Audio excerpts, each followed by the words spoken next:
Bonjour à tous, je m'appelle Frédéric Gouédard, je suis le président de la Mutualité française Île-de-France qui organise cette matinée avec vous. Mesdames, Messieurs, tout d'abord, je souhaite vous remercier toutes et tous de votre présence à ce colloque intitulé « Avant 3 ans, maîtrisons les écrans ». Nous avons souhaité organiser ce colloque afin de valoriser le travail accompli, enrichir le parcours existant des débats qui nourriront ce colloque et renforcer les échanges sur le thème des écrans et la précocité des interventions de prévention.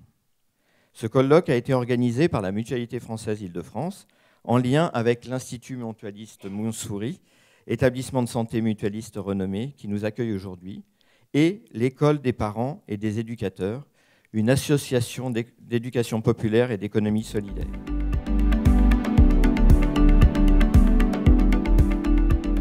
Le sujet m'intéressait énormément, je voulais avoir des éléments de réponse finalement pour pouvoir gérer ces écrans qui viennent finalement nous mangent un petit peu notre vie familiale. Alors moi j'ai une petite fille qui n'est pas trop attirée par les écrans, donc ça m'arrange. Mais c'est vrai qu'on est très télé à la maison et je voulais voir en quoi ça pouvait être préjudiciable. En fait c'est pour voir si les écrans n'ont que des effets négatifs ou pas.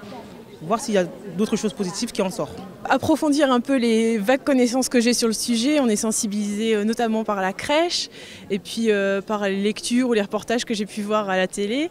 Et ça m'intéresse parce que je trouve qu'il y a un côté assez contradictoire où a priori c'est quand même néfaste pour le développement de l'enfant. Et en même temps, quand il se retrouve devant cet écran, il est quand même assez fasciné. Donc c'est vrai que je trouve ça assez troublant et intéressant d'en savoir un peu plus. Identifier quels étaient les dangers en fait, des écrans et avoir aussi des pistes, des préconisations sur les usages des écrans qu'on peut avoir à la maison. Parce que c'est des questions en fait, que j'ai commencé à me poser avec ma petite fille. Et parce que j'ai vu qu'elle était attirée même à 3 mois par l'écran dès que je posais le téléphone sur la table.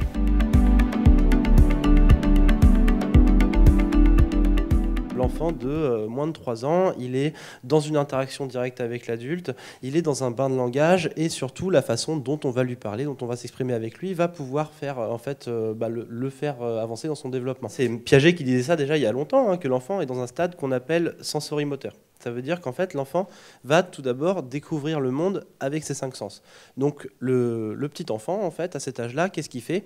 Eh ben, il se déplace un petit peu partout dans l'espace, il touche un petit peu à tout, il essaie un peu de comprendre petit à petit quelle est la différence entre ce qui est dur, ce qui est mou, ce qui est doux, ce qui est rugueux et tout ça. Et en fait, ça va lui permettre déjà de commencer à se construire son rapport au corps et son rapport à l'espace aussi. Le rapport au temps, c'est quelque chose de compliqué à cet âge-là.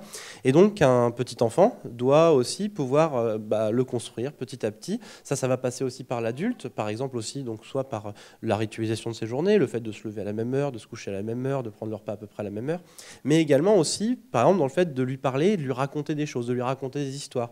Une histoire, ça va toujours avoir un début, un milieu et une fin, et ça, en fait, ça lui permet petit à petit de comprendre, en fait, quelle est la chronologie et commencer à se construire aussi ce rapport au temps. L'enfant est un formidable imitateur. Ça veut dire qu'il imite vraiment les comportements des adultes. Comme ça, il va pouvoir aussi un petit peu découvrir comment se construire dans son rapport aux autres, au monde et tout ça. Tout se joue dans l'interaction qu'il va avoir avec l'adulte directement et donc avec son parent.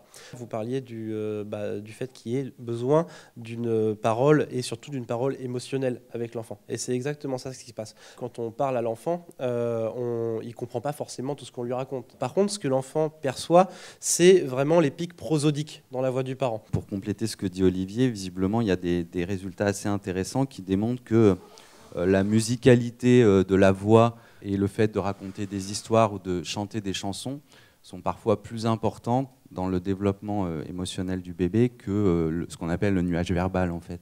Beaucoup parler, si derrière il n'y a pas d'émotion, si derrière la voix est linéaire, ça a un impact qui n'est pas forcément aussi souhaitable que justement ce qui nous caractérise, en fait. On est des êtres humains avec des émotions, c'est un petit peu ce qui nous différencie aussi de certaines espèces animales.